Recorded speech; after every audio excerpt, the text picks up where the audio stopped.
안녕하세요. 반갑습니다. 서로 인사 나누시죠. 반갑습니다. 사랑합니다. 바쁘신데도 멀리서 와주셔서 함께 하시니 참 보기가 좋습니다. 감사합니다. 함께 기도하겠습니다. 하나님 아버지, 우리가 본래 듣기는 들어도 깨닫지 못하였으며 보기는 보아도 알지 못하였으니 육신의 길을 막으시고 육신의 눈을 감기게 하셔서 오직 영으로 듣고 진리로 보게 하심을 감사합니다. 세상의 모든 일은 사람의 일로 속이는 뇌물이니 뇌물을 받지 않게 하시고 세상의 모든 일을 영적인 일로 생각하여 영적으로 분별하게 하심을 감사합니다. 분노와 두려움과 근심과 염려와 미움은 모두 뇌물을 받은 결과로 받는 형벌이오니 사랑으로 두려움을 내어 쫓아 주심을 감사합니다. 오늘도 진정한 평안을 주시는 영생의 말씀을 들려주실 것을 감사드립니다. 그리스도 이름으로 기도합니다. 아멘. 하나님의 말씀은 사도행전 2장 5절로 13절입니다.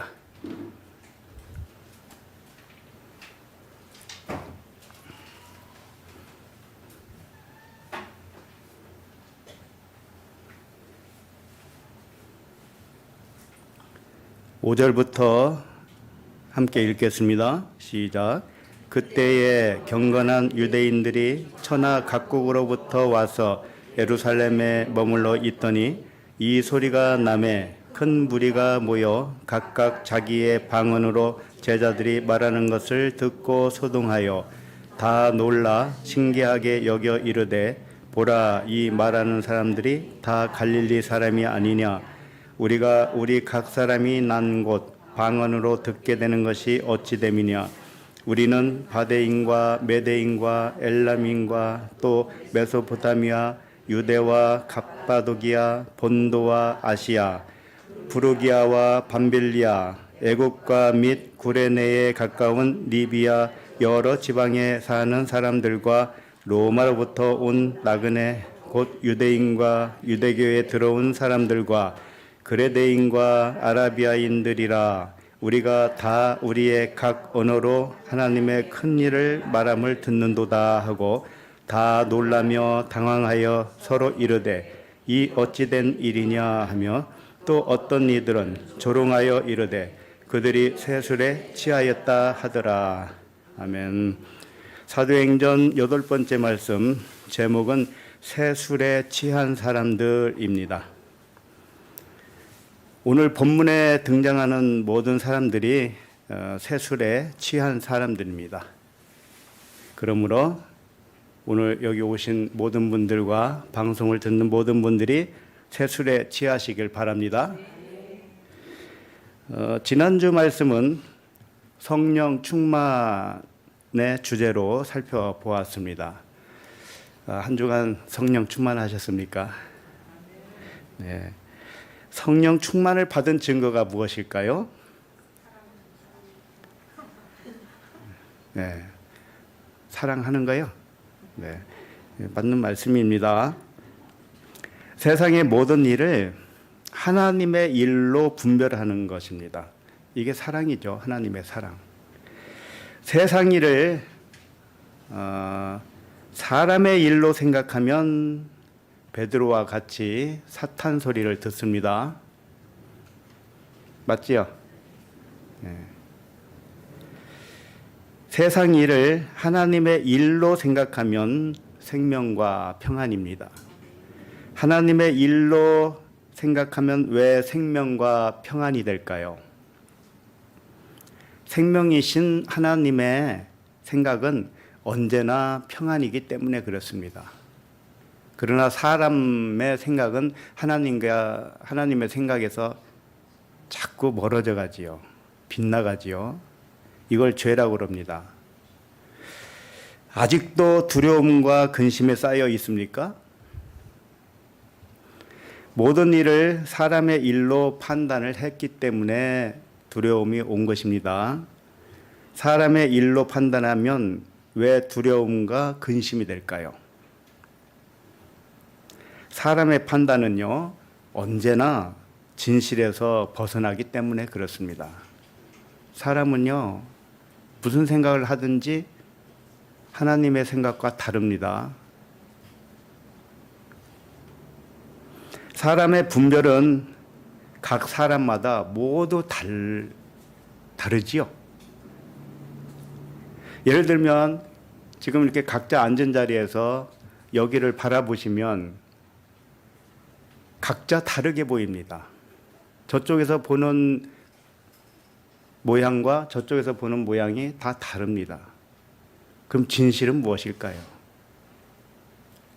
정면에서 보는 것이 진실입니까? 아니면 뒤에서 보는 게 진실일까요? 아니면 저 천장 위에서 올라가서 보는 것이 진실일까요? 무엇이 진실일까요?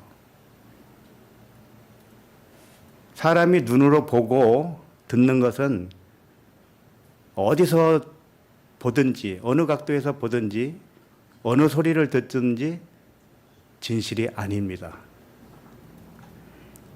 진실은 오직 진리밖에 없습니다. 하나님의 생명과 평안만이 진실입니다. 그와 같이 각자 귀로 똑같은 소리를 들어도 사람은 다르게 반응을 하게 되어 있어요. 왜? 진실이 아니기 때문에. 사람이 어떤 사람을 들어요. 그러면 반응이 왜 똑같지 않죠? 진리는 하나잖아요. 그러나 진리로 알아들은 사람의 반응은 똑같습니다. 집에 있는 가족한테서 지금 전화가 왔다고 가정을 해봅시다. 집에 있는 가족 중에서 누군가가 전화했는데 전화 내용이 뭔가 하면 나 혼자 집에 있기에는 너무 심심하니 빨리 들어오세요.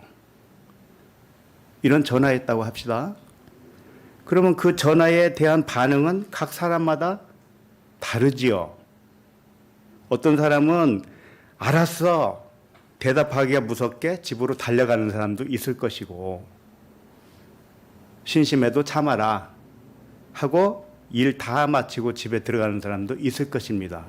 이와 같이 반응은 다 각각 달라요. 그러면 진실이 무엇일까요?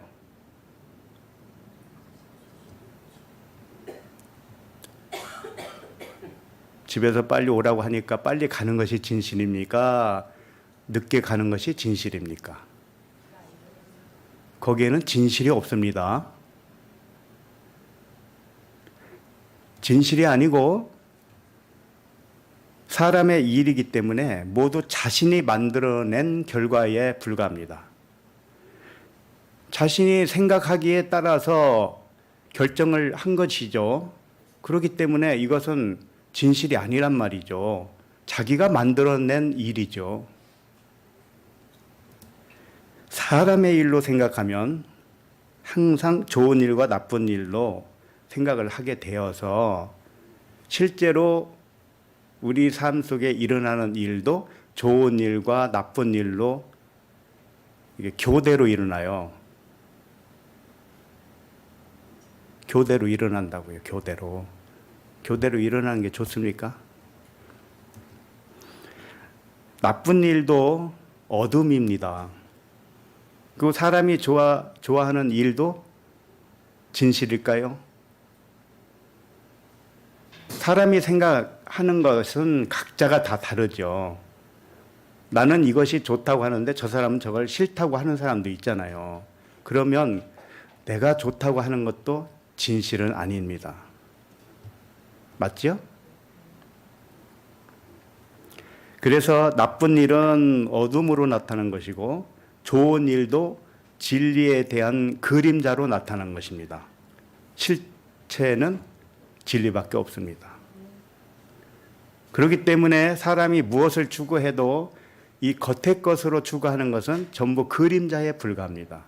그러나 사람들은 그 그림자를 가지고 서로 다투고 싸우고 화를 내고 그러는 것입니다.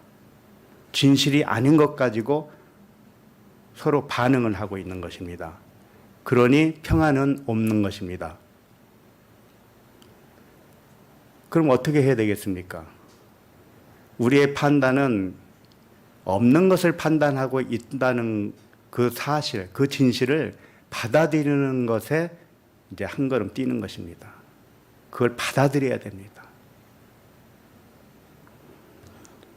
그러나 하나님의 일로 생각하면 겉으로 나타난 일은 없는 일이기 때문에 나쁜 것도 없고 좋은 것도 없다고 생각을 합니다. 이게 하나님의 시선입니다.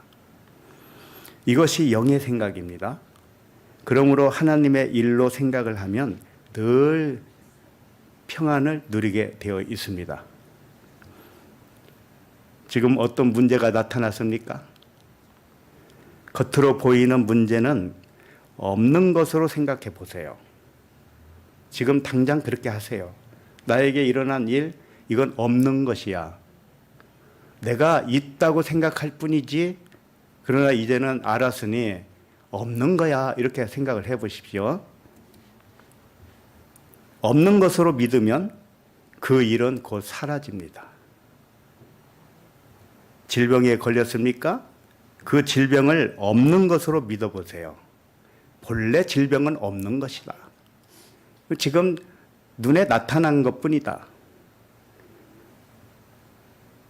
있는 것으로 믿으면 있는 것이고요. 없는 것으로 믿으면 없어집니다. 두려워하면 두려운 일이 일어납니다. 욥기에 보면 욥이 그랬습니다. 자기가 두려워했던 것이 자기에게 임했다는 거예요. 왜? 두려워했기 때문에 두려운 일이 생겼던 것입니다. 염려하면 염려할 일이 일어납니다. 생명과 평안만 존재한다고 믿으면 생명과 평안만 누리게 되어 있습니다. 무엇을 선택하시겠습니까? 이와 같이 세상의 문제는 없는 것으로 믿고 오직 존재하는 것은 생명과 평안이라 믿는 자가 성령 충만한 자가 되는 것입니다. 오늘 말씀 제목은 새 술에 취한 자들입니다.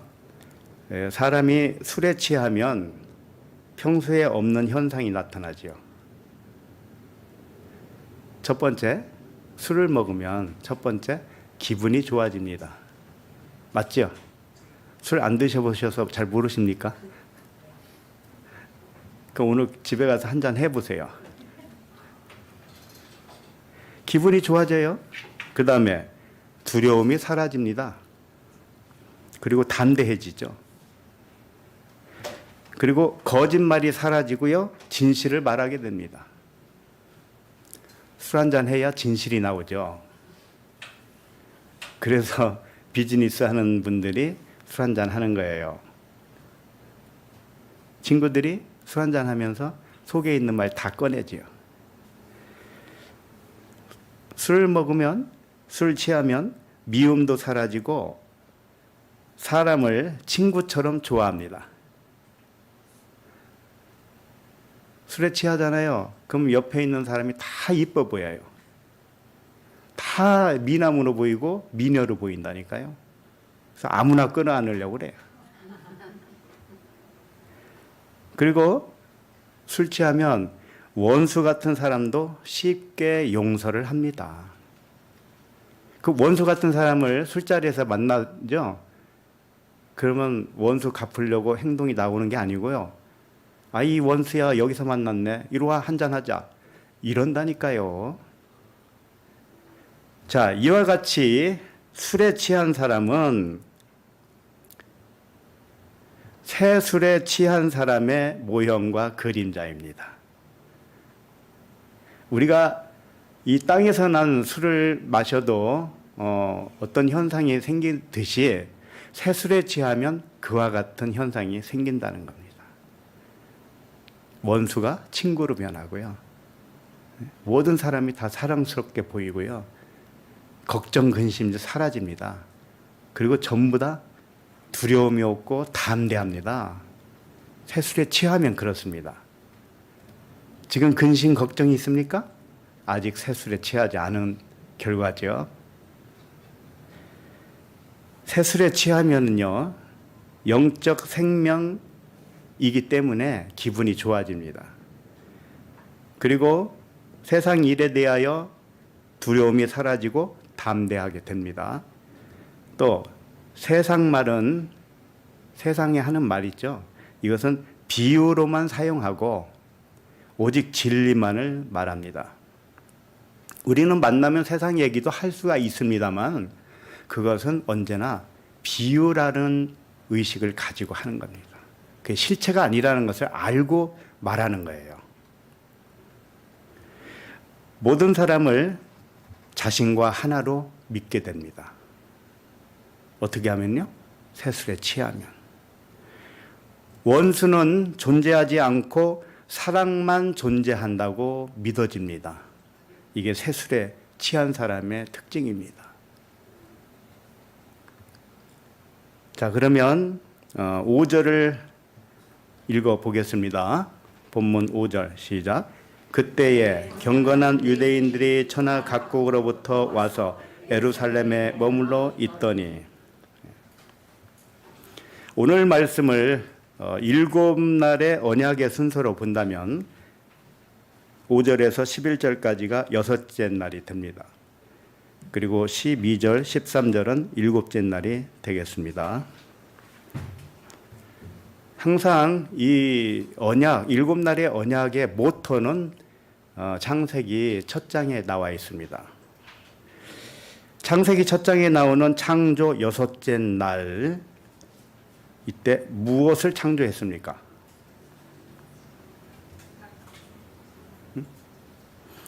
땅의 짐승을 창조하셨고요. 사람을 창조하셨습니다. 사람을 창조하시되 남자와 여자를 창조했다고 그랬죠? 그게 남자, 여자 따로 창조했다는 말씀이 아닙니다. 남자인 여자를 창조했다 이겁니다. 그리고 사람에게 땅의 모든 짐승을 다스리게 하셨습니다. 이게 6째 날입니다. 짐승이 분명히 존재하지만 짐승을 다스립니다. 5째 날까지는 그 다스림에 대한 준비라고 하면 좋겠습니다. 이와 같이 6째 날에 있었던 일을 오늘 본문에 적용해 보시기 바랍니다.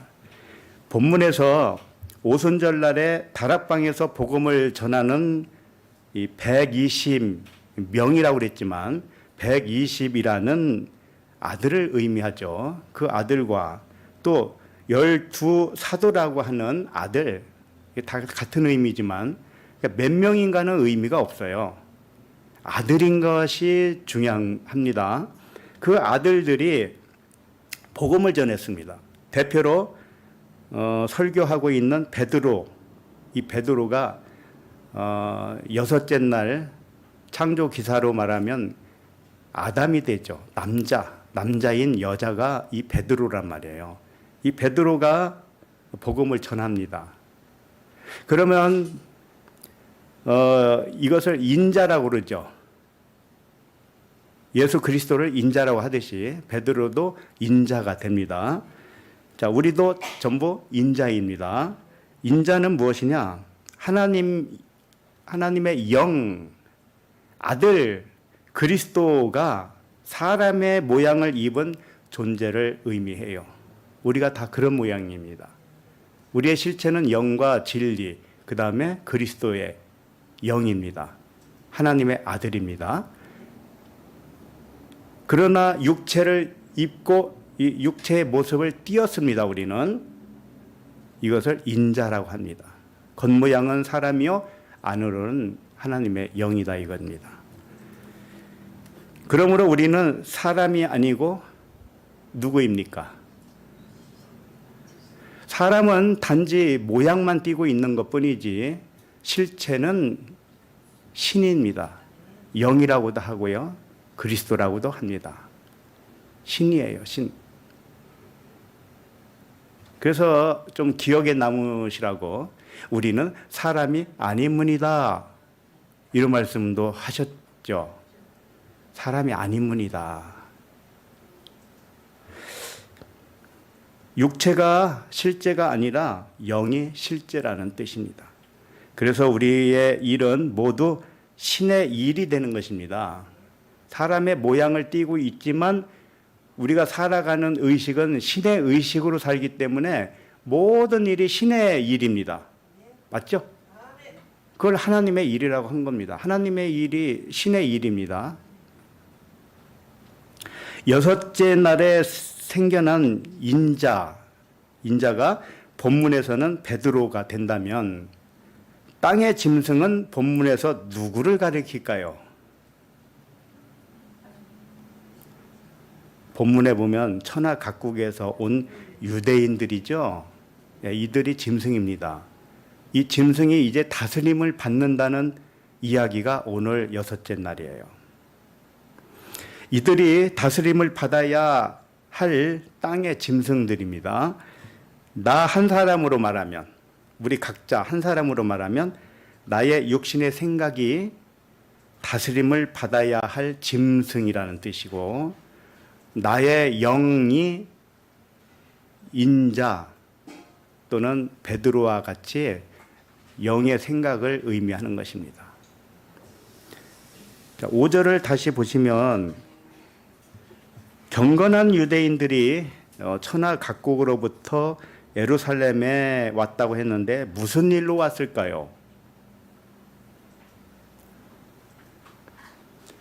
이때가 오순절이었잖아요. 그러니까 오순절 절기를 지키려고 왔습니다. 그러나 이 이야기를 표면적인 역사적 스토리로 보면 표면적 유대인이 됩니다. 그러면 표면적 유대인으로 되는 게 좋습니까? 이면적 유대인이 좋습니까? 이면적이겠죠. 그래서 깨달은 우리들은 이 말씀을 이면적인 내용으로 보아야 마땅한 것입니다. 이 말씀은 언제나 이면적으로 깨닫게 하기 위하여 주어진 비유의 말씀이기 때문에 그렇습니다. 5절을 다시 보시면 그때의 경건한 유대인들이 이렇게 시작을 합니다. 자, 경건한 유대인이라고 그랬습니다. 경건하다는 뜻은 하늘의 비밀을 알았다는 의미의 단어예요. 그러니까 이 경건한 유대인들은 보통 유대인하고 다르단 말이죠. 이면적인 유대인이란 말이에요. 천하 각국에서 이미 복음을 듣고 이제 눈이 열리기 시작한 겁니다. 이들이 오순절날이 돼서 이 마가의 다락방에 옆에 지나가다가 그 방언 소리를 듣는 것처럼 이제 역사적 의미로는 그렇게 나와요. 그것은 이 사람들이 이제 다스림을 받아야 된다는 것입니다. 눈을 떠지기는 했지만 다스림을 받아야 돼요. 경건한 유대인이란 하늘의 비밀을 깨닫기 시작한 이면적 유대인을 의미합니다. 복음을 듣고 진리를 깨닫기 시작한 이면적 유대인을 의미하는 것이죠. 다 우리들을 의미합니다. 유대인들이 그랬는데 이 유대인 아네르라는 단어를 사용했습니다. 아네르는 남자 또는 남편이라는 뜻이에요. 그러니까 이 경건한 유대인들은 남자라는 것이고 남자는 그리스도가 된 유대인이라는 뜻입니다. 여기서 남녀의 성 구분을 하려고 이렇게 쓴 건 아닙니다.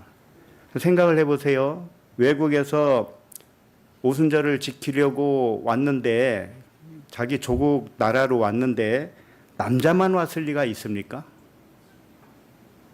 남자만 왔을 리는 없지요. 왜 여자 남자 구분 없이 와서 절기를 지켰을 것입니다. 그러나 여기서는 남자라고 표기를 한 겁니다. 유대인 남자, 경건한 유대인 남자. 이게 무슨 뜻이냐?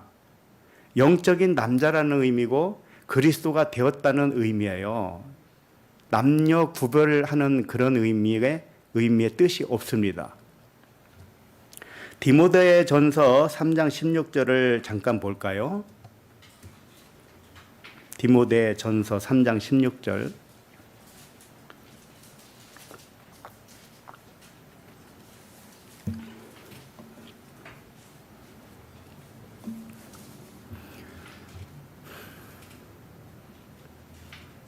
시작. 크도다 경건의 비밀이요 그렇지 않다 하는 이 없도다. 그는 육신으로 나타난 바 되시고 영으로 의롭다 하심을 받으시고 천사들에게 보이시고 만국에서 전파되시고 세상에서 믿음 바 되시고 영광 가운데서 올려지셨느니라. 크도다 경건의 비밀이요 그러죠. 경건한 유대인이 무엇인가를 예수 그리스도를 통해서 알려주는 말씀이에요. 그러니까 경건은 무엇이냐? 영이 육신으로 나타난 예수님과 같다는 겁니다. 이것을 아는 것을 경건이라고 합니다. 육신으로 나타났지만 의롭다 하심을 받은 것은 육이 아니라 영이라는 말씀입니다. 영이 의롭다 함을 받는다는 믿음이 경건하다고 하는 것입니다. 간단합니다.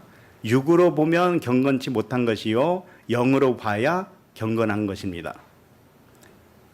이 유대인, 경건한 유대인은 바로 그와 같이 눈이 열린 사람들을 의미하는 거예요.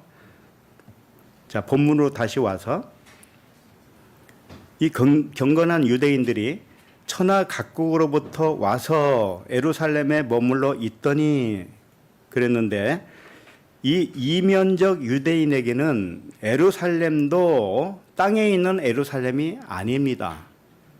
맞죠? 그럼 어디에 있는 예루살렘이에요?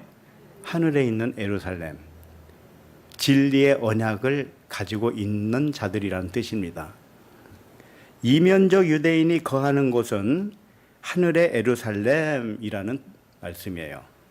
그러니까 이들이 경건한 유대인들이 사실 자기 본국 예루살렘에 왔다 할지라도 그 예루살렘을 눈에 보이는 예루살렘으로 의식하지 않습니다. 그들은 어디에 머물러 있어도 하늘 예루살렘에 있는 것입니다. 그러면 땅에 있는 예루살렘을 어떻게 보느냐? 없는 것처럼 보는 것입니다. 존재하지 않는 것처럼 보는 것입니다. 우리도 마찬가지입니다. 눈에 보이는 것은 내가 만들어 놓은 것이지 실제 존재하는 것은 아니다. 이렇게 보는 것입니다. 나에게 일어나는 일은 실제 일어난 일이 아니요 내가 만들어낸 가상현실이다. 이렇게 믿는 것입니다. 이게 영의 진실입니다. 안 믿어지시나 봐.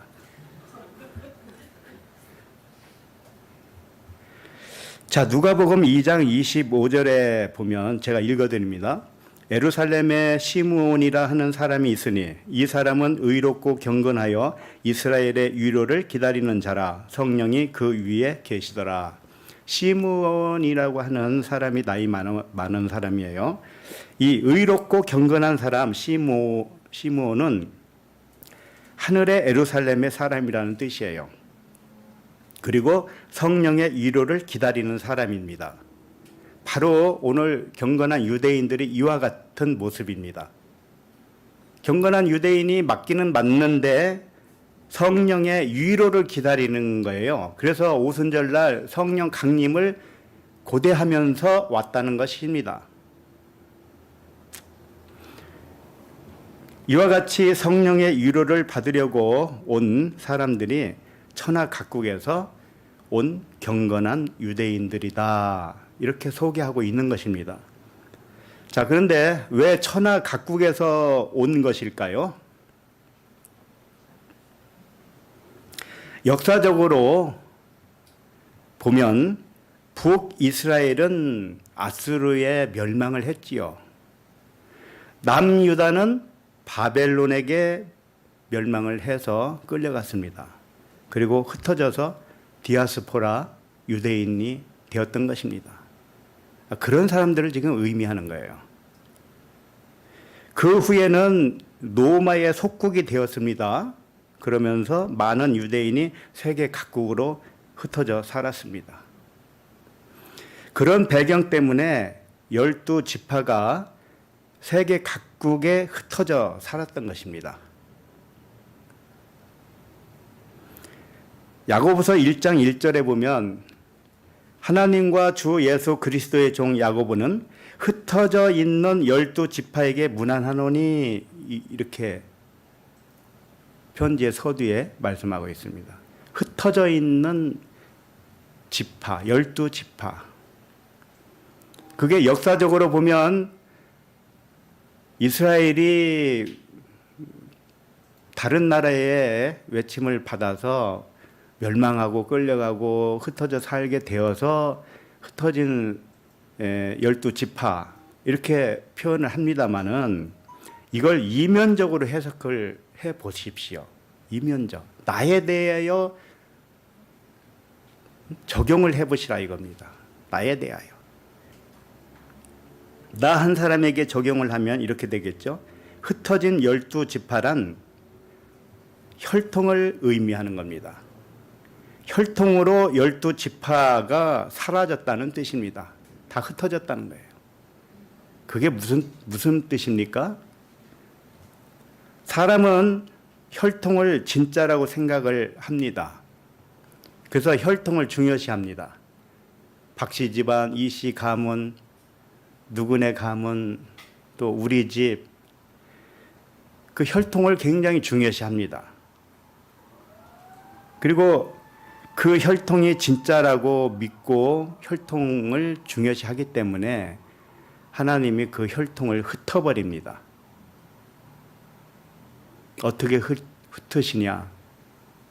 아들, 딸 장가 보내보세요. 이웃집 아저씨와 딸과 비슷하죠? 아직 경험 안 하신 분도 있겠지만 결혼시켜서 보내면 다 그렇게 됩니다. 하나님이 흩트는 방법 중에 하나입니다. 결혼 제도가 그렇습니다. 그러면 아직 같이 산다고 해서 그 혈통만을 애지중지하잖아요. 그럼 하나님 또 흩으십니다. 어떻게 흩을지는 몰라요. 방법은 하나님만 아셔요. 그러니까 우리는 흩트기 전에 마음에서 놓아버려야 됩니다. 마음에서 혈통을 놓아버리세요. 혈통은 가짜입니다. 진짜는 무엇일까요?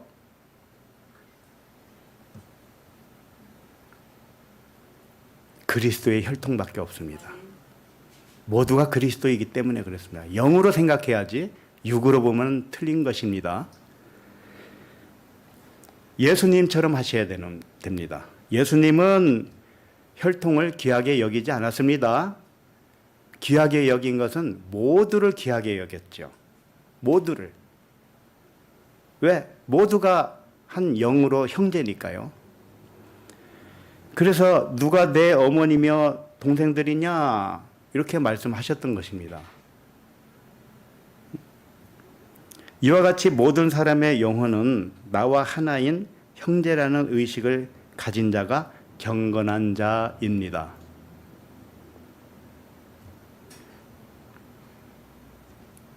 베드로전서 1장 1절을 잠깐 볼까요?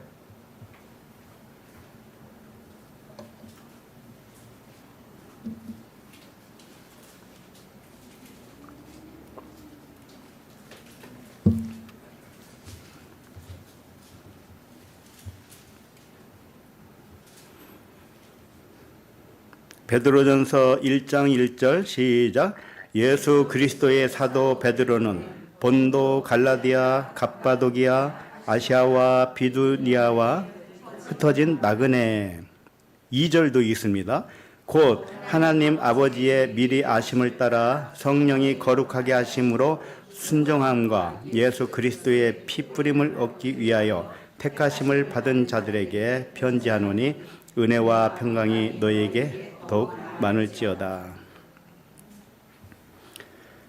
베드로 사도는 성령 충만한 사도죠. 성령에 의하여 이 편지를 쓴 것입니다. 어떤 사람들은 베드로와 바울과 이렇게 비교를 하면서 베드로 서신은 좀 수준이 떨어질 거야 라고 말하기도 합니다. 전혀 그렇지 않습니다. 베드로 사도야말로 서신서야말로 잘못 풀기 딱 맞습니다. 그 갈릴리 촌 구석에 있는 친구가 글을 썼다고 그러니까 사람들이 수준이 낮을 거야 생각을 하지만 전혀 그렇지 않습니다. 성령이 쓰셨기 때문에 그렇습니다. 자, 1절은 무슨 말이냐? 역사적으로 흩어진 유대인들을 의미하죠. 그 다음에 이 1절에 나와 있는 그 역사적으로 흩어진 그 나그네 그들을 2절에서는 영적으로 적용을 하고 있는 말씀입니다. 2절을 보면 곧 이렇게 나오잖아요. 그러니까 위에 말한 1절에서 말한 것이 바로 이 말씀이다. 그렇게 말을 하고 있는 것입니다. 역사적으로 흩어진 유대인들을 진리의 말씀으로 다시 해석해 주신 말씀이 되는 것입니다. 세계 각국에 흩어진 유대인의 이 의미를 영적으로 풀어준단 말이에요. 이면적으로 하나님의 예정하심대로라는 뜻입니다. 자, 세계 각국에 흩어진 유대인의 의미는 이면적으로 보면 하나님이 예정하심이라는 거예요. 그렇게 흩어져 있는 것처럼 우리들을 예정했단 말이에요. 우리의 일을 예정했다. 그래서 우리는 이제 흩어질 때가 된 것이다. 이런 말입니다. 그리고 예정하신 대로 흩으신 다음에 그리스도로 택하심을 받은 자를 의미하는 것입니다. 다시 말해서 유대 나라가 망하고 흩어져 살다가 택함을 받은 자가 다시 돌아와서 예루살렘에 살게 되는 역사적 의미가 있었지요. 바벨론에 끌려가서 70년 포로 생활을 하다가 나중에 돌아오지요. 산 사람만 돌아오잖아요. 이것을 이제 택함 받은 자다라고 이야기를 하시면서 그게 바로 영적으로 적용을 해보라는 겁니다. 나 한 사람의 영적 이야기를 증거해 준 사건으로 보라는 겁니다. 이게 무슨 뜻이냐? 나에게 적용을 하면 이렇습니다. 세상의 모든 일을 사람의 일로 생각하며 살다가 영과 진리의 말씀을 듣고 깨달을수록 혈통의 의미는 깨어지고 맙니다. 이게 흩어지는 것입니다. 모든 사람을 그리스도의 영으로 하나의 의식이 되어집니다. 그러므로 육신의 생각은 쫓겨난 것이고 흩어진 것이고 영으로 택함을 받아서 하늘 예루살렘에 거주하게 되었다. 이 말씀을 하시는 겁니다. 이와 같이 우리를 적용을 하시기 바랍니다. 네. 자, 그러면 5절은 보았고요. 6절을 읽습니다. 6절 시작. 이 소리가 남에 큰 무리가 모여 각각 자기의 방언으로 제자들이 말하는 것을 듣고 소동하여. 예루살렘에 온 그 유대인들이 다락방에서 소리를 들었습니다. 이 말씀을 먼저 표면적으로 한번 보도록 합니다. 표면적으로. 다락방에서 여러 사람이 하는 방언의 소리가 들렸기 때문에 오순절을 지키려고 예루살렘에 온 많은 사람들이 그곳에 모여 들었다는 이야기입니다. 제자들이 말하는 것을 듣고 많은 사람이 모였습니다. 그리고 큰 소동이 일어났다는 이야기입니다. 표면적으로 보면 그렇습니다. 자, 그러나 이 말씀도 이면적으로 봐야 되겠죠. 다락방에서 들리는 방언을 듣고 소동했다고 했는데 이 번역된 단어가 소동이라고 했는데요. 이 소동이 아니에요. 문자로 보면 소동이 일어났다고 하니까는 대혼란이 일어났다고 생각하기 쉽지요. 그러나 그게 아니란 말이에요. 왜 그럴까요? 번역을 그렇게 해놨는데요. 번역을 해놨으니까 그러겠죠. 근데 아무리 외국 번역이라고 해도 똑같습니다. 소동이라고 하는 것입니다. 혼란이라고 하는 것입니다. 그러나 이 단어가 원래 그런 단어가 아니에요. 쉰케오라는 단어인데요. 쉬는 함께라는 거예요. 함께. 그리고 케오라는 단어가 어디서 온 단어냐? 부었다, 기름을 붓다 할 때 부었다, 이 단어에서 온 거예요. 그러니까 함께 부었다, 이 단어를 소동이라고 번역을 한 겁니다. 전혀 맞지 않죠? 혼란이라고 해도 맞지 않습니다. 함께 부었습니다. 그런데 이걸 함께 부었다는 뜻을 함께 충동이 일어났다, 이렇게 번역을 또 할 수는 있습니다. 함께 충동이 일어났다, 충동질을 했다 이거죠. 그러니까 다락방에서 들리는 그 방언의 소리가 이 사람들을 충동시켰다. 충동시켰다고 해도 좋아요. 좋은 거잖아요. 복음이 충동을 시켜야 맞잖아요. 그런데 소동이 일어났다, 혼란이 일어났다, 이렇게 번역을 하면 이건 맞지가 않습니다. 그래서 이게 무슨 말이냐면은 함께 붙다는 성령, 깨달은 은혜를 말하는 거예요. 우리가 성령 충만함을 받았다 이렇게 표현하잖아요. 그것은 성령, 하나님의 영, 깨끗한 영이 나를 깨닫게 해줬다라는 뜻입니다.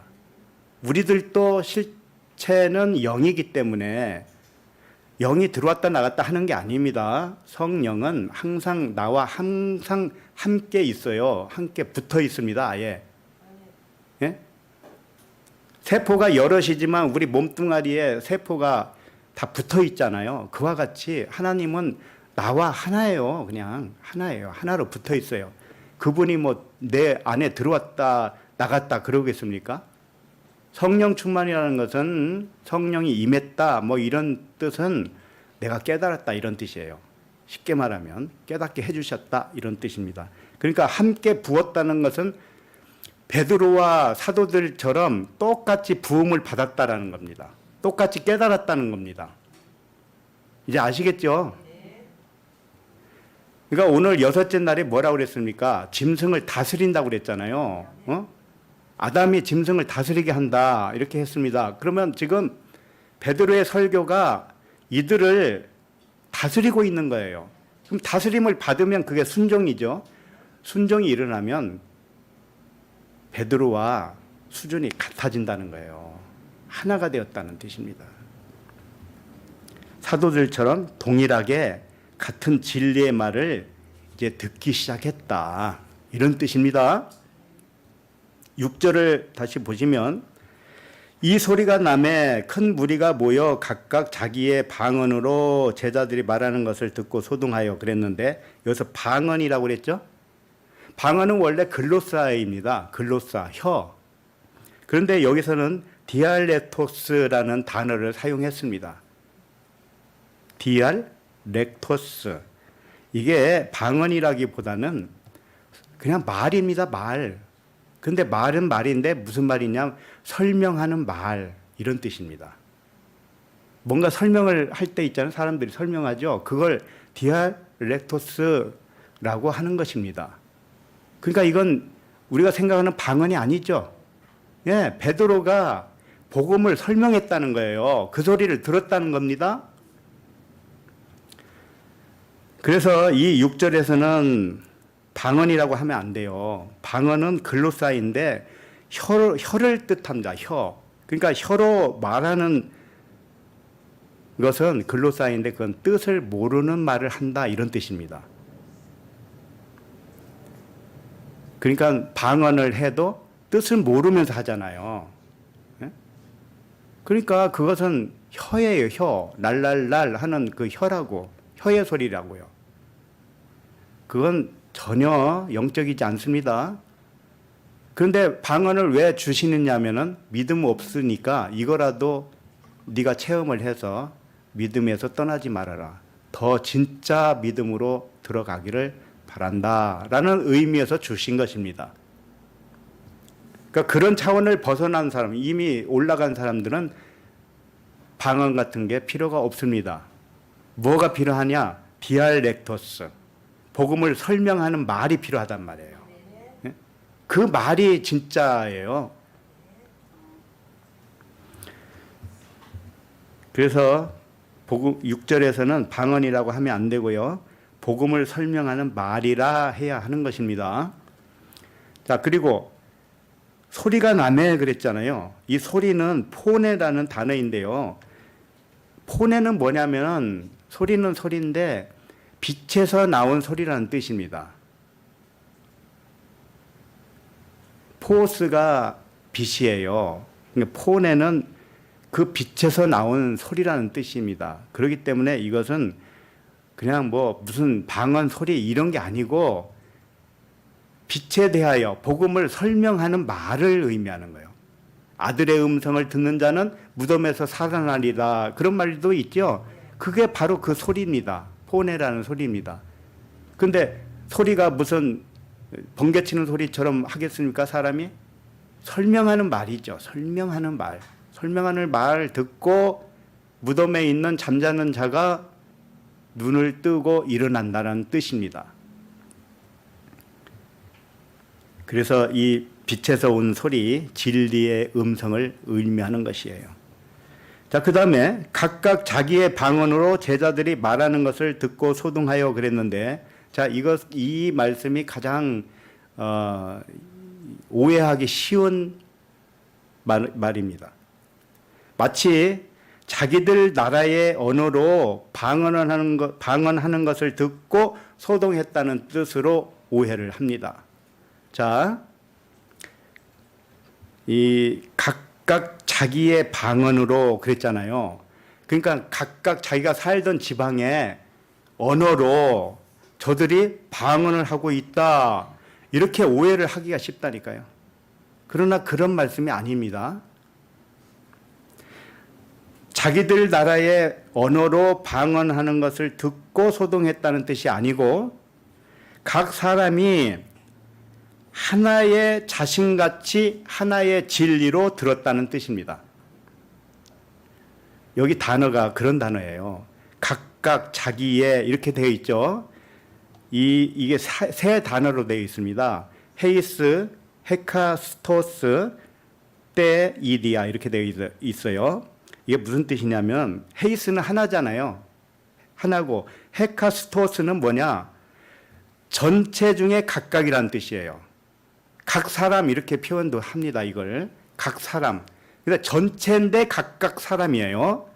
이런 뜻이고, 그 다음에 이디아라는 것은 자기 자신을 의미하는 단어예요. 자, 이것을 연결해서 한 단어로 만들면 각 사람이, 우리 전체 각 사람이 하나의 자신이다, 이런 뜻입니다. 이제 명확합니까? 우리가 이렇게 여러 명이 앉아 있잖아요. 이게 각 사람입니다. 그러나 전체에게. 그런데 이 전체의 각 사람이 자기 자신이라는 거예요. 자기 자신. 그러니까 우리는 하나라는 말을 이렇게 표현한 거란 말이에요. 성령 충만의 증거가 뭐라고 그랬습니까? 하나의 의식. 하나의 의식을 가졌느냐 안 가졌느냐의 분별이란 말이에요. 성령 충만은 하나의 의식을 갖는 것입니다. 하나의 의식을 가졌다고 해보세요.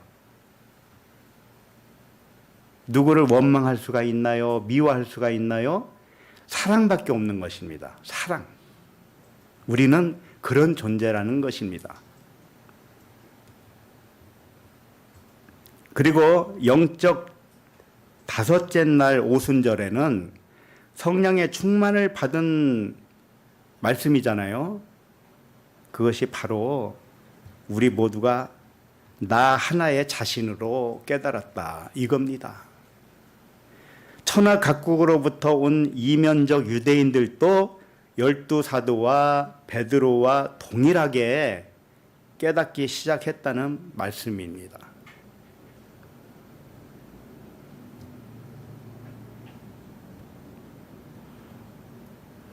그러면 지금 몇 절까지 했죠? 예, 그럼 7절을 읽어보도록 하겠습니다. 시작. 다 놀라 신기하게 여겨 이르되 보라, 이 말하는 사람들이 다 갈릴리 사람이 아니냐. 자, 이 말씀도 표면적으로 보면 이렇죠. 촌동네 갈릴리 사람들이 어떻게 해서 각 나라의 언어로 방언을 할 수가 있단 말인가? 정말로 놀란 일이고 신기한 일이네. 그래서 소동했다. 자, 이렇게 받아들이기가 쉽습니다. 맞죠? 그렇게 알고 계셨을 겁니다. 그러나 이 내용을 이면적으로 보면 이렇습니다. 여기 보면 다 놀라 신기하게 여겨 이르되 그랬는데 다 놀랐다. 놀랬다. 이게 무슨 뜻이냐면 자신에게서 벗어났다 이런 뜻입니다. 영이 육에서 벗어났다 이런 뜻입니다. 바울이 고백하기를 내가 몸 안에 있는지 몸 밖에 있는지 나는 모르거니와 하나님은 아시느니라 그랬습니다. 바로 그와 같은 상태라는 거예요. 우리가 이제 육으로 살지 않는다. 육의 관념으로 살지 않는다는 뜻을 이렇게 표현하는 거예요. 육에서 벗어난 거예요. 이게 해방이잖아요. 그리고 보니 내가 영이 육에서 벗어나서 육을 보니까 어떻게 생각을 하느냐? 놀랐다는 거예요. 왜 놀랐을까요? 한번 상상을 해보십시오. 나의 영이 내 육을 벗어나서 내 위에서 내 육을 바라봐요. 그럼 놀라워요. 뭐가 놀랄까요? 저게 가짜였네. 이렇게 되는 거죠. 가짜였으니까 놀랍죠.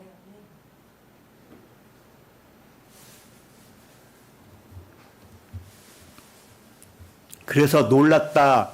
이 단어가 엑시스템이라는 단어예요. 육에서 벗어나면 영으로만 인식한다는 뜻입니다. 그러니 육은 없는 것 같이 보는 것입니다.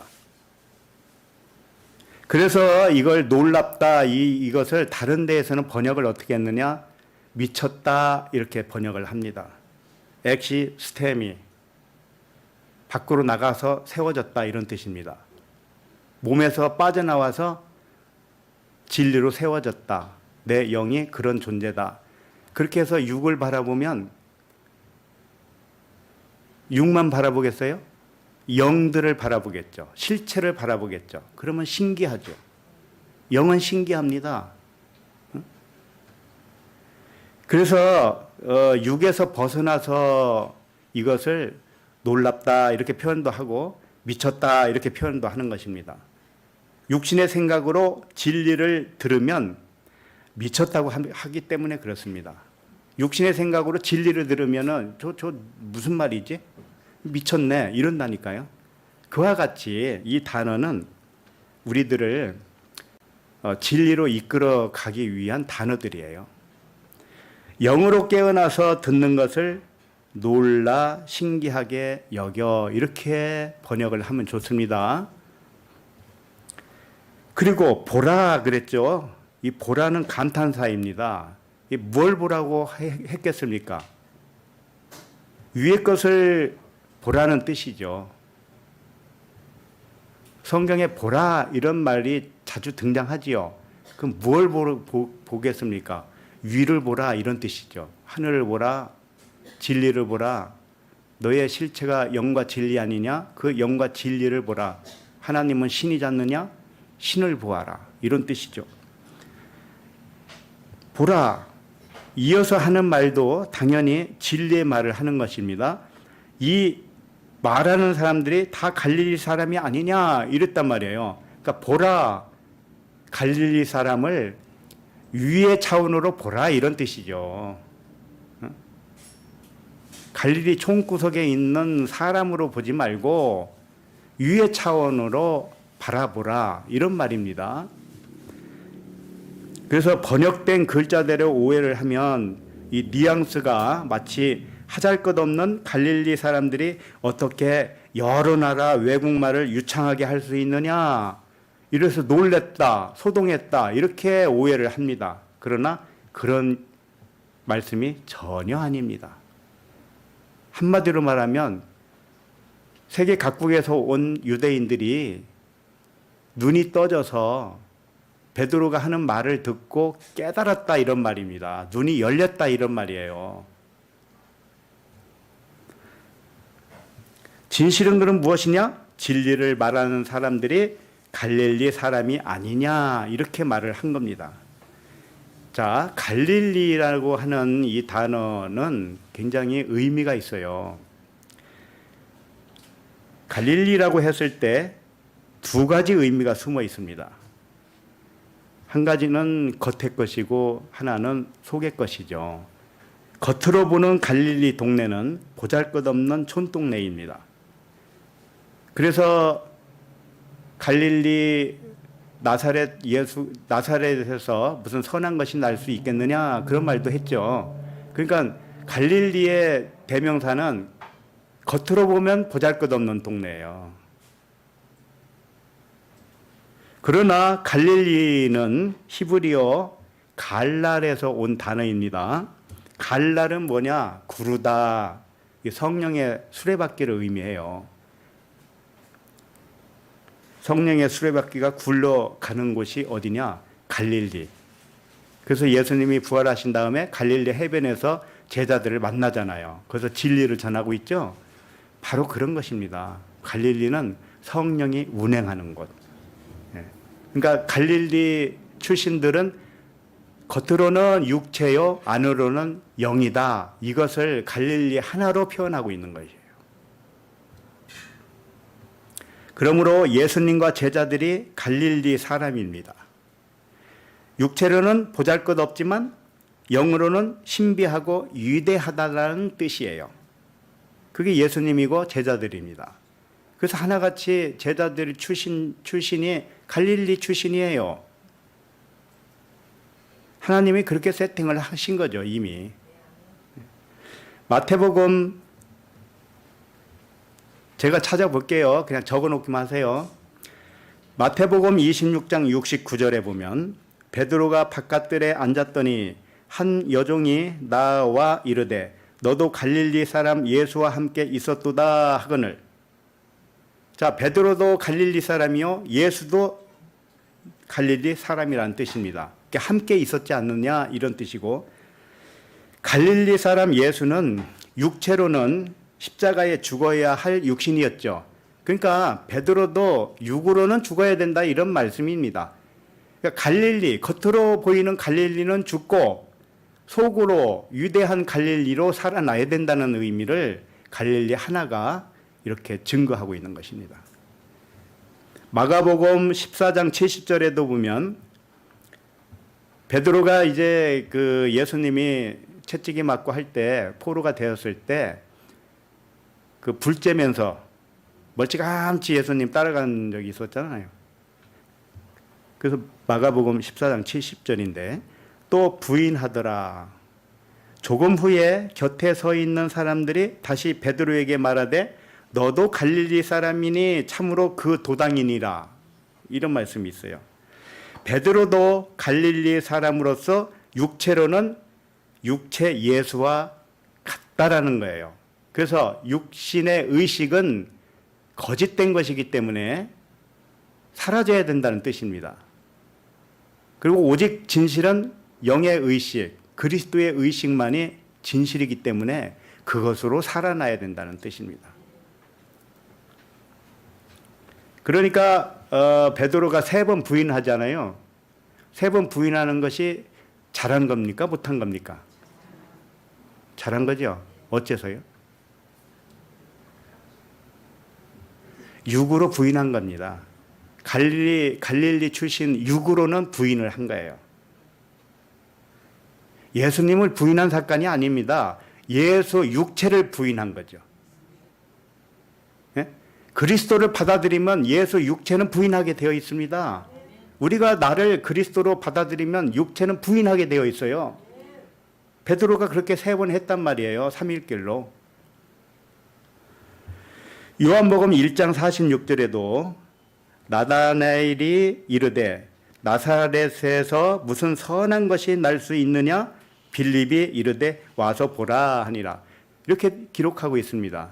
나사렛 동네에서는 선한 것이 날 수 없다. 그게 뭐예요? 육으로는 선하지 않다. 그러나 영으로는 그리스도가 나셨잖아요.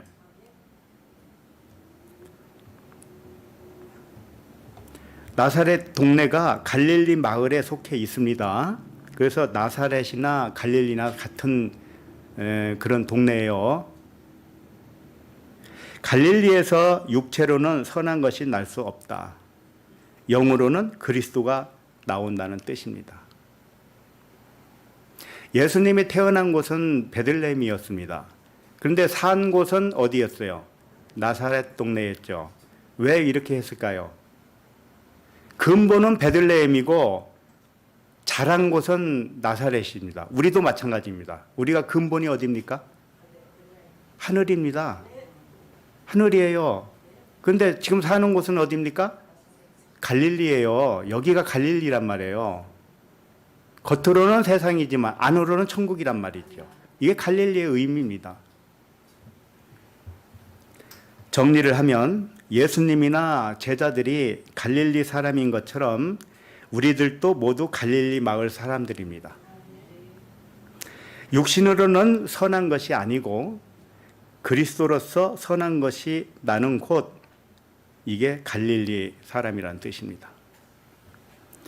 그러므로 7절에서 진리를 말하는 저 사도들이 갈릴리 사람이라고 말한 이유는 저들이 육신으로는 선한 말을 할 수 없는 자들인데 진리의 선한 말을 하는 것을 보니 성령의 사람들이 틀림이 없구나, 이렇게 감탄한 겁니다.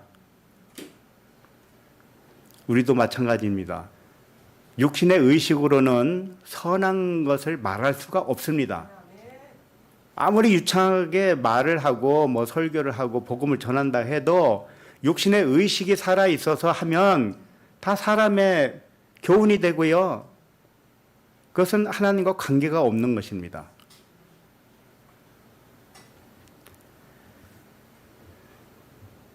이와 같이 깨달은 말을 동일하게 하는 것입니다.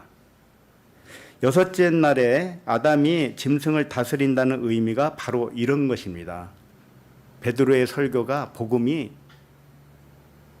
각국에서 온 성령의 위로를 기다리는 유대인들에게 복음으로 덮었습니다. 사랑으로 덮었어요. 그걸 그대로 받아들였어요. 그들은. 그게 순종입니다. 우리 자신들이 그리스도의 영으로 깨어나면 이제 깨닫기 시작한 우리 지체들에게도 복음을 전해서 깨닫게 하게 되어 있습니다. 이것은 순환 구조예요. 내가 누군가에게 먼저 듣고 나는 또 누군가를 전해주고 나에게 전해받은 사람은 또 누군가에게 전해주고 이 순환을 하는 겁니다. 하나님의 방식이에요. 하나님의 방식은 하늘에서 뚝 떨어지는 게 아닙니다. 전도의 미련한 방식을 통해서 한다고 그랬습니다. 이 말이라는 것은 굉장히 위험할 수도 있어요. 말을 한 번 잘못하면 삐끗하잖아요. 물 엎으면 주워 담을 수 없듯이 말이라는 게 그렇습니다. 이 말로 한다는 건 참 위험한 것이고 말로 한다는 것처럼 비효율적인 게 없어요. 그러나 그것으로 하기를 바란다는 거예요. 하나님이. 전도에 미련한 것.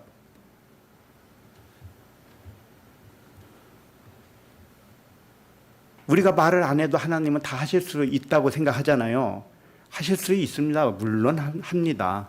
그러나 어떨 때는 환상으로도 복음을 말해줄 수도 있겠죠. 꿈으로도, 또는 어떤 일을 통해서 깨닫게 할 수도 있겠죠. 그러나 최종적인 것은 말을 들어야 됩니다. 믿음은 들음에서 나며 들음은 그리스도의 말씀이니라 그랬어요. 들어야 됩니다. 안 듣고는 모릅니다. 이제 8절을 읽습니다. 시작. 우리 각 사람이 난 곳 방언으로 듣게 되는 것이 어찌 됨이냐. 이 말씀도 오해하기 쉽습니다. 우리가 각 사람이 난 곳, 그러니까 세계 각 흩어져서 살았으니 그 나라의 언어로 들었다. 한번 생각을 해보세요. 120명이 있다고 합시다. 120명이 일시에 방언을 했어요.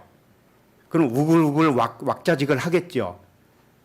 예? 다 섞일 거 아니에요. 그런데 그 지나가다가 영어 소리가 들렸어요. 영어. 야, 미국인의 언어를 사용하는 저 방언 하는 자가 있네. 또 어떤 사람은 중국어를 들었어요. 들을 수 있을 것 같아요? 실제로 들어졌나요, 그게? 한국 사람, 중국 사람, 미국 사람 합쳐서 막 우글우글 하는데 어떻게 그걸 분별한단 말이에요. 그런데 사람들은 그렇게 오해를 합니다. 아, 저 사람들이 촌동네에 살았던 사람들이 어떻게 유창한 방언을 하느냐. 중국 방언도 하고 미국 방언도 하고. 그런 게 아닙니다.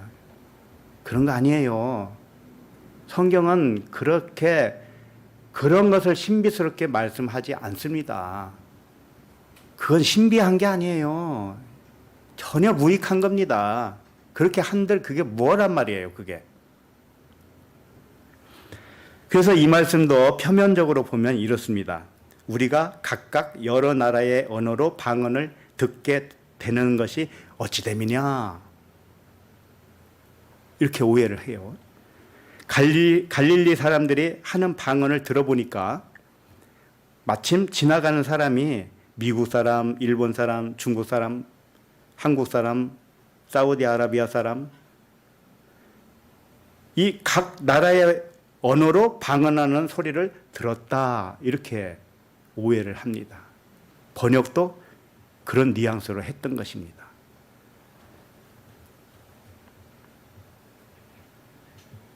영어와 일본어와 중국어와 한국어로 이렇게 다양한 방언으로 하다니 도대체 이게 어찌 된 일이냐?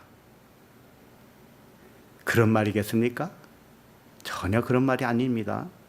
사람들은 다른 나라 방언을 하면 신비하게 생각을 하지요. 그러나 다른 나라 방언하는 그 사람에게 물어보세요. 방금 중국 방언을 한 것 같은데 그게 무슨 뜻이었습니까? 한번 이렇게 질문을 해보세요. 그럼 뭐라고 대답할 것 같아요? 중국 방언을 했어요.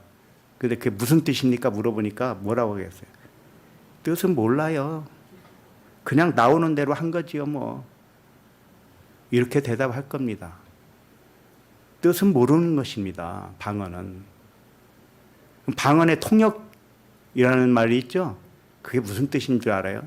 그 방언을 이렇게 통역하듯이 했다라는 뜻이 아닙니다. 방언의 의미를 설명을 했다라는 뜻이에요. 방언의 의미. 방언의 의미는 믿지 않는 자에게 준 겁니다. 뜻을 모르고 하는 방언은 다른 사람에게 야만인이 된다고 했습니다. 성경 어디에 있었죠? 응? 방언을 하는데 누군가가 더 와서 무슨 소리인지 몰라. 그러면 야만인이란 말이에요. 그런 방언이나 사람의 일을 이 점치듯이 하는 예언 이런 것들이 신비하고 기이한 것이라고 오해를 합니다마는 절대 그런 것이 신비한 게 아닙니다. 신비하고 기이한 일은 오직 한 가지입니다. 뭘까요?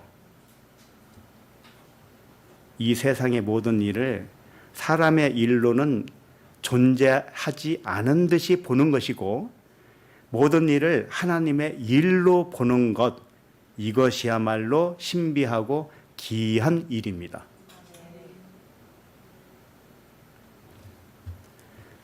팔 절 다시 보시면 우리 각 사람이 난 것 방언으로 듣게 되는 것이 어찌 됨이냐 그런데 이 사람들이 여러 나라 언어를 사용하는 사람일까요? 2장 5절을 보세요. 우리 처음에 읽었던 5절. 그때의 경건한 유대인들이 천하 각국으로부터 와서 예루살렘에 머물러 있더니. 자, 그러면 이 사람들은 무슨 언어를 사용할까요? 여러 각국에 살지만 유대인이라고 그랬잖아요, 분명히. 그럼 유대인들은 유대인의 언어를 씁니다. 그러니 나라는 여러 나라라 할지라도 이 사람들의 언어는 유대인의 언어예요. 이스라엘의 언어예요.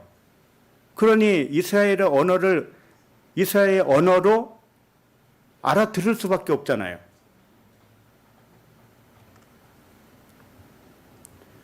이 사도들이 모인 곳에 온 이 사람들은 모두 유대인들입니다. 흩어져 있는 유대인, 디아스포라 유대인들이에요. 그럼 또 이렇게 말하겠지. 그 사람들이 뭐 오래 살다 보니 2세도 낳고 3세도 있어서 그들이 또 왔으면은 못 알아들을 거 아닙니까? 천만에요. 유대인들은요, 민족주의가 엄청나게 확실합니다. 그래서 다른 나라에서 오래 살아도요, 유대 언어를 다 가르쳐요, 자녀들에게. 그 전승을 합니다. 한국 사람도 그렇잖아요. 미국에 살아도, 이민가 살아도 자식들에게 한국어를 가르치지 않습니까? 그와 같아요. 한국 사람도 그러는데 유대인들은 더 하죠. 그러니까 지금 이 말씀 뭐냐면은 우리 각 사람이 난 곳, 이게 자기가 살던 그 나라의 언어라는 뜻이 아닙니다. 자, 우리 각 사람이 이렇게 되어 있는데 이것도 아까 설명했듯이 각 사람이, 전체의 각각 사람이, 이게 헤카스토스라는 단어라고 그랬죠. 이 각 사람이 어떻게 되어 있느냐면 에고 안에서, 에고가 뭐예요? 육신의 생각이죠. 육신의 생각, 그 에고 안에서 다른 쪽 자신으로 태어난 겟나오. 거듭남이 뭐예요? 다시 태어났다. 이게 겟나오예요. 위로 났다 이런 뜻입니다. 겟나오. 자, 이게 무슨 말을 지금 하고 있냐면은 전체의 각 사람 각각이 에고 안에서 다른 쪽 자신으로 태어났다 이런 말입니다. 그러면 에고의 반대편에 있는 자신은 누구입니까? 영이죠. 영이죠. 그러니까 영으로 태어났다 이런 뜻입니다. 그러니까 영으로 난 곳, 이게 어디입니까? 하늘이죠, 하늘. 네, 하늘에서 방언으로 듣게 되는 것이 어찌 됨이냐. 근데 이 방언도요, 아까 설명했지만 디알렉토스예요. 글로사가 아니란 말이에요. 그러니까 다시 말하면 이 사람들이 하늘로 거듭나서 사도의 말을 들었더니 진리로 알아듣게 되는 것이 어찌 된 일이냐, 이렇게 표현한 겁니다. 아셨죠? 복음을 전하는 사도들이 하늘의 진리를 말하고 복음을 듣는 유대인들도 진리로 알아들었다, 그런 말씀입니다. 이제 확실하죠? 자기가 태어난 곳이 하늘이에요, 하늘.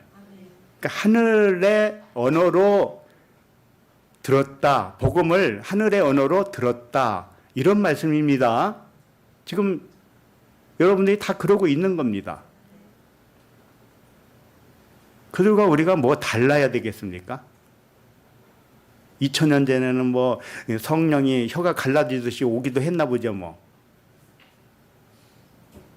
그런 게 아닙니다. 지금이나 그때나 앞으로나 다를 거 하나도 없어요. 하나님의 방식은 변하지도 않고 복음은 변색되지도 않고요. 더하지도 않고 빼지도 않습니다. 어느 시대에나 똑같습니다. 자, 이제 그 다음에 9절, 10절, 11절을 좀 읽어보도록 하겠습니다. 11절까지 9절부터 시작. 우리는 바데인과 메데인과 엘람인과 또 메소포타미아, 유대와 갑바도기아, 본도와 아시아, 부르기아와 밤빌리아, 애국과 및 구레네에 가까운 리비아 여러 지방에 사는 사람들과 로마로부터 온 나그네 곧 유대인과 유대교에 들어온 사람들과 그레데인과 아라비아인들이라. 우리가 다 우리의 각 언어로 하나님의 큰 일을 말함을 듣는도다 하고. 자, 9절에서 11절까지 등장하는 각 나라와 또는 각 지방으로도 되어 있는데, 아무튼 지방이라고 해서도 그냥 나라라고 하고요. 그 각 나라 사람들이 몇 가지로 기록을 하고 있는가 하면 15개로 기록을 하고 있습니다. 그리고 이 같은 지역으로 묶어보면 7지역으로 나눌 수가 있어요. 자, 15개의 나라와 7지역으로 설명하는 뜻이 뭔가 분명히 있겠지요. 오늘 말씀은 6째 날과 7째 날로 기록되어 있다고 했습니다. 등장인물이 인자와 짐승이 함께 등장을 해야 맞는 것이죠. 그래서 베드로 또 사도들 이런 사람들은 인자예요. 예수 그리스도와 같은 존재예요. 그런데 세계 각국에서 온 유대인들은 이제 인자가 되기 위해서 다스림을 받는 짐승이란 말이에요. 그래서 결국은 7째 날에 이르게 됩니다. 거기서는 평강을 누리고 안식을 누리는 말씀이 되겠죠. 어쨌든 이 땅의 짐승, 그게 15나라에서 온 유대인들입니다. 이들이 베드로와 사도들이 전하는 복음에 다스림을 받는 짐승의 역할을 하지요. 이 짐승이 다스림을 받는 것은 깨닫지 못하여 짐승 같은 그 영혼이 그리스도의 말씀을 듣고 모든 영혼이 하나이구나 이렇게 깨닫는 것입니다. 이렇게 깨달은 것을 다스림에 순종했다고 하는 것입니다. 그래서 이들의 수가 15입니다. 그리고 7입니다. 15은 이렇습니다. 10은 완전한 말씀이고요. 5은 깨달은 5마디입니다. 그러니까 10을 5으로 깨달았다는 겁니다. 깨달은 5말씀을 의미하는 거예요. 하나님 5계명과 이웃 5계명이 하나라는 겁니다. 하나님 사랑과 이웃 사랑이 하나의 사랑이었구나 이렇게 깨닫는 것입니다. 이와 같이 모든 사람을 사랑하는 것이 율법을 다 이룬 것이 되는 것입니다. 본문에 등장하는 나라와 지역을 세어보면 15입니다. 같은 지역으로 묶으면 7지역이 됩니다. 7지역은 7 언약을 의미하지요. 7지역에서 온 유대인들이 하늘의 진리 하나를 깨달아서 7 언약이 진리 하나로 완성되는 말씀을 하고 계시는 겁니다. 자, 그러면 7지역을 살펴보도록 합니다. 자, 첫 번째, 9절에서 첫 번째, 우리는 바데인과 메데인과 엘람인과 이 세 나라를 같은 지역으로 묶습니다. 이게 무슨 뜻이냐면은, 북이스라엘은 10지파만 있습니다. 남유다는 2개 지파죠. 그런데 북이스라엘이 아수르의 포로로 잡혀가서 디아스포라로 유대인으로 살았습니다. 그 지역이 바로 바데인과 메데인과 엘람인과 이렇게 되어 있습니다. 그러니까 이 세 지역은 아수르의 포로로 잡혀가서 아수르가 다스리고 있는 영토에서 살았던 것입니다. 자, 그 다음에 두 번째, 또 메소포타미아, 유대와 이렇게 되어 있죠.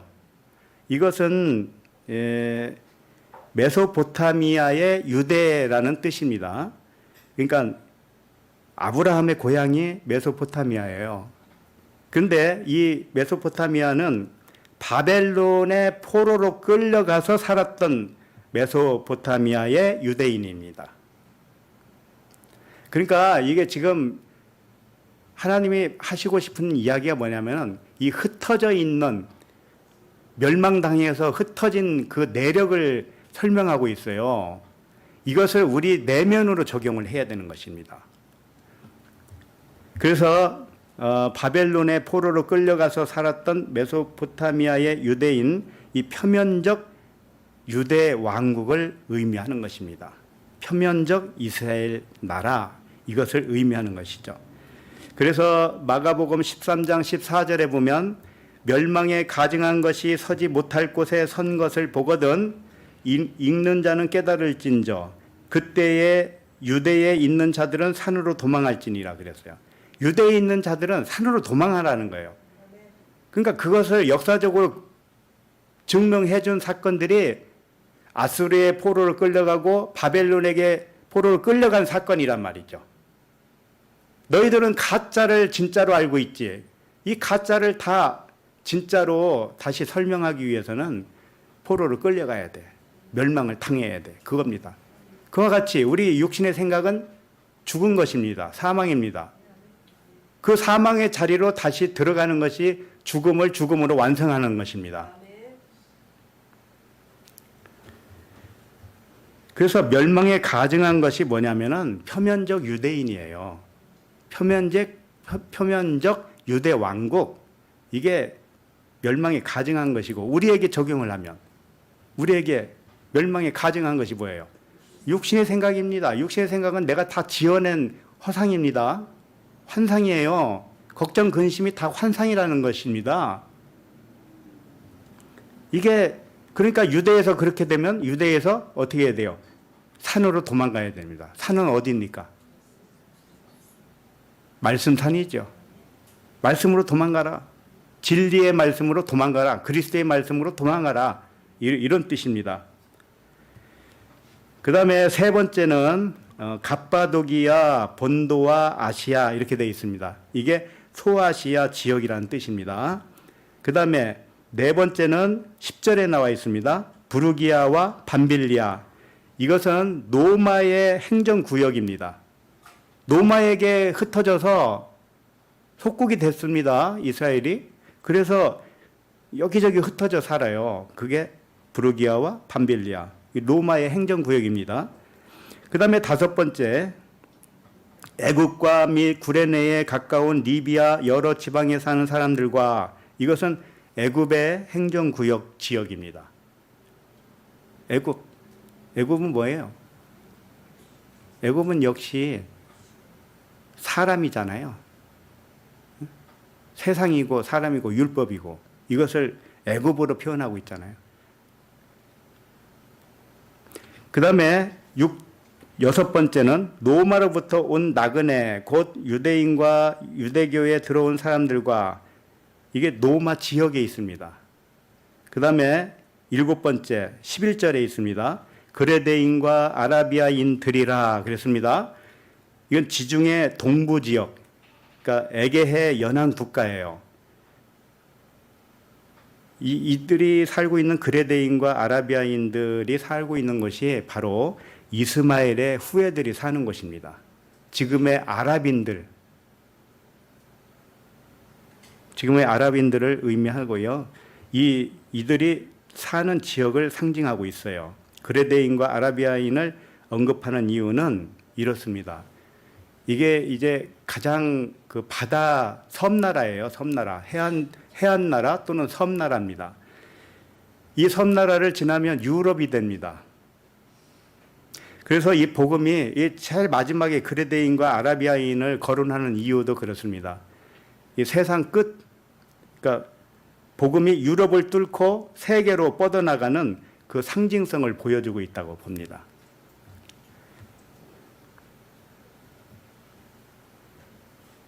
그러니까 이렇게 지역을 일곱으로 나눠서 설명하는 것도 의미가 있는 것입니다. 자, 그 다음에 11절을 다시 보시면 11절 그레데인과 아라비안들이라 그리고 우리가 다 우리의 각 언어로 하나님의 큰 일을 말함을 듣는도다 이렇게 되어 있어요. 이것은 이와 같이 7지역 또는 15개 국가에서 온 유대인이 진리의 말을 듣는 것이 하늘의 언어로 진리의 말을 듣는 것이 하나님의 큰 일을 말하는 것으로 깨달았다는 뜻입니다. 이들은 유대인의 언어를 쓰고 있는 사람들입니다. 그러니까 무슨 여러 나라 방언을 했다 이런 상상을 이제 하지 마세요.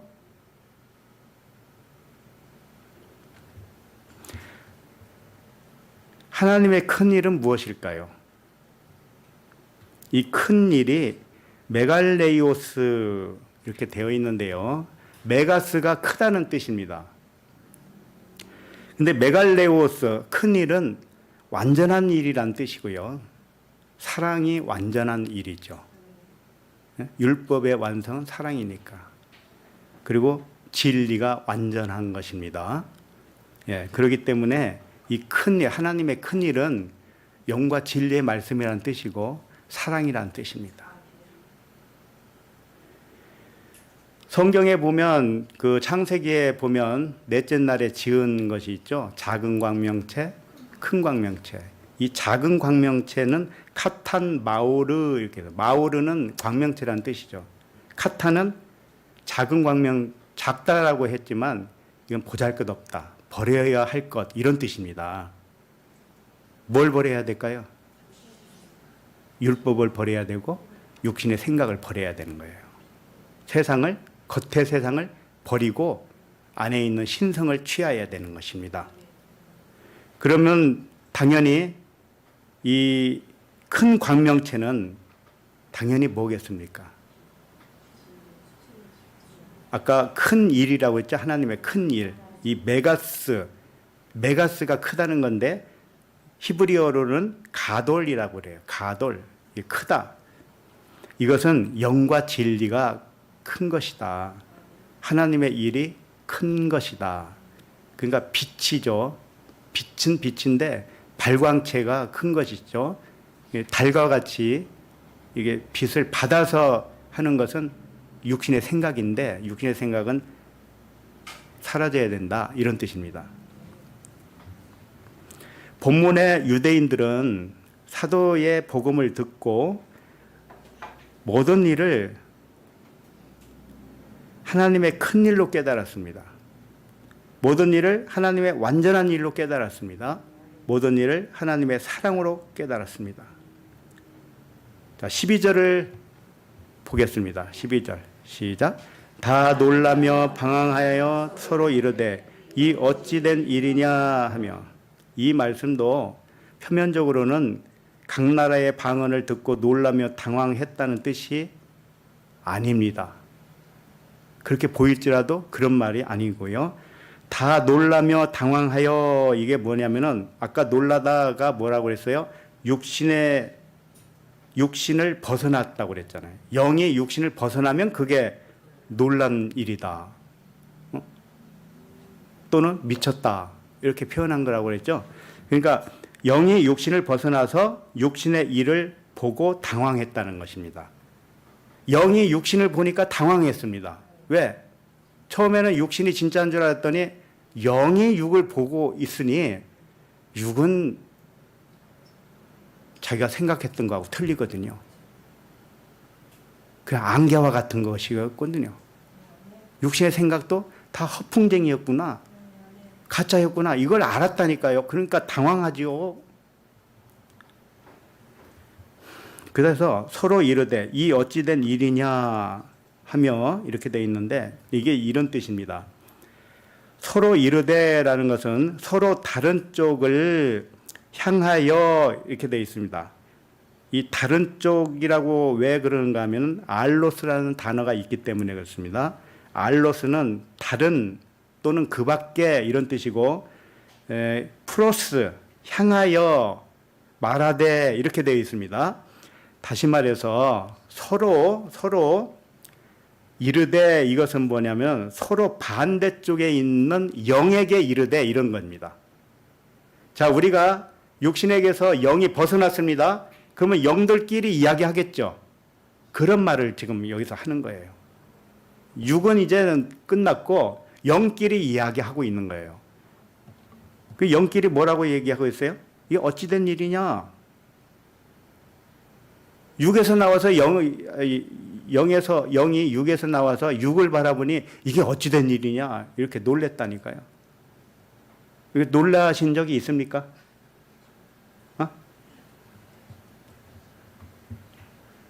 놀라신 일이 자주 있어야 됩니다. 그래야 육신의 생각이 작동을 멈추게 됩니다.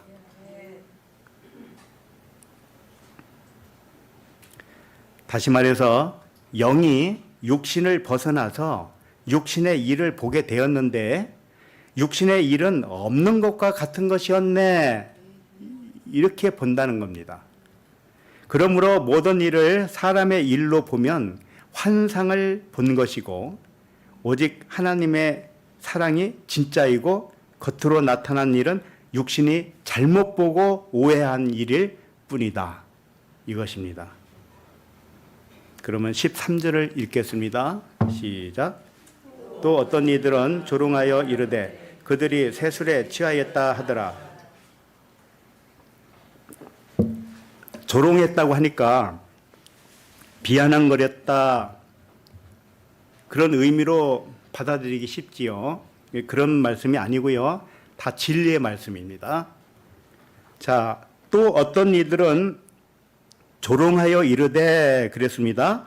이 조롱하는 어떤 이들이 또 있었다는 뜻이 되잖아요. 이렇게 하면. 세계 각국에서 왔는데 어떤 사람들은 받아들였는데 어떤 사람들은 조롱하는 사람이 있다. 이렇게 받아들이기가 쉽다니까요. 그렇게 애매한 이야기를 하는 게 아닙니다. 성경은. 이 어떤 이들은 이라는 단어가요. 헤테로스라는 단어인데 이것은 또 다른 이런 뜻이에요. 반대편 거, 또 다른 반대편 거. 자, 육의 또 다른 반대편 것이 뭡니까? 영이잖아요. 그 말씀을 하고 있는 거예요, 지금. 영이 지금 말하고 있다는 뜻이에요. 영이. 어떤 이들이 하는 것은. 자, 그런데 지금 하고자 하는 표현이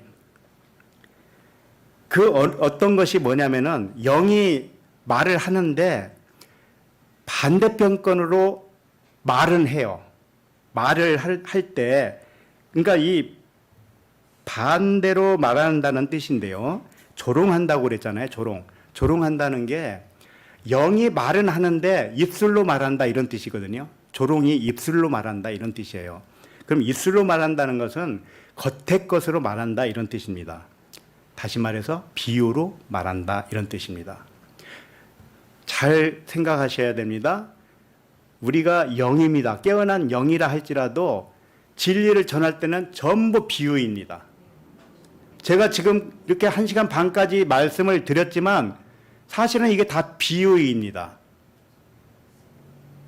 자, 세술에 취했다고 하는 게 비유입니까? 아닙니까? 비유예요. 그 말씀을 하고 있는 거예요. 세술에 취했다라는 말을 조롱한 게 아니고 비유로 말했다 이런 뜻입니다. 입술로 말했다 이런 뜻이에요.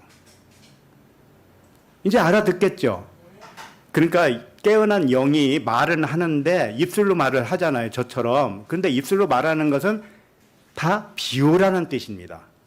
그러면 알아듣는 사람은 그럼 제가 지금 전하는 이 비유의 말씀을 듣고 깨닫습니다. 깨달아요. 자신 안에서 깨달아요. 깨달은 것이 진짜입니다. 아니, 세술에 취한 자들이라고 비유로 말을 했는데 그게 뭔지를 이제 깨닫죠. 깨닫는 것이 진짜란 말이에요. 저도 그렇게밖에 말을 못 하잖아요. 세술에 취했다. 이제 그것을 이제 좀 설명은 할 수가 있습니다. 설명은 뭐냐? 깨달을 수 있도록 더 좋은 역할을 할 수 있기 때문에. 자, 그래서 이 지금 하고자 하는 표현이 진리의 반대 것으로 비유로 말하겠다 이런 뜻입니다. 진리를 비유로 말한다는 뜻이고 진리는 비유로밖에 할 수 없다는 뜻입니다. 그럼 조롱한다는 것은 비유예요. 그래서 뭐라고 했냐면은 그들이 세술에 취하였다 이렇게 비유로 말을 했다 이런 뜻입니다. 그러니까는 세술에 취했다는 것이 조롱이 아니고 비유로 진리를 설명한 것이죠. 이것이 진리를 비유로 한 말이다 이런 뜻이고요. 세술은 뭐냐? 글루코스라는 단어인데요. 이게 발효된 달콤한 포도주라는 뜻입니다. 달다는 뜻이 들어가 있어요. 단 것. 꿀이 달죠? 꿀은 복음을 이야기합니다. 삼손이 사자에서 난 거, 단 거, 꿀이었잖아요. 그와 같이 달달하다 이건 복음을 의미하는 거고요. 진리를 의미하는 것입니다. 예. 그래서 발효된 달콤한 포도주를 새술이라고 한 것입니다. 왜 그런가 하면 왜 발효라고 했는가? 그냥 포도주는 땅에서 난 포도주를 의미해요. 예? 그런데 땅에서 난 포도주는 사람의 교훈을 말하는 겁니다. 사람의 일을 말하는 것이고 율법을 말하는 것이고 육신의 생각을 말하는 거예요. 그런데 새술은 뭐냐? 발효된 전혀 다른 새술이다 이런 뜻이에요. 발효식품이 좋잖아요. 실제로 좋죠. 된장, 고추장 이게 다 발효식품 아닙니까? 낫도 이것도 발효식품이잖아요. 식초 이것도 발효식품이잖아요. 발효식품이 몸에 좋죠. 그와 같이 이 말씀이 표면적인 말씀이 발효되어서 하늘의 말씀으로 되어야 그 말씀을 들어야 그게 진짜라는 것입니다. 그래서 새 포도주, 새술 이것은 영과 진리의 말씀을 의미하는 것입니다. 마태복음 26장 29절을 보고 마치도록 합니다.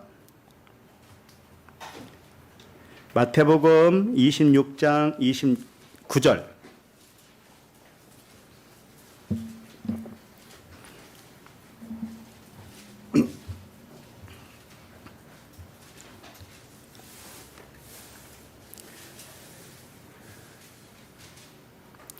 마태복음 26장 29절 시작. 그러나 너희에게 이르노니 내가 포도나무에서 난 것을 이제부터 내 아버지의 나라에서 새 것으로 너희와 함께 마시는 날까지 마시지 아니하리라 하시니라.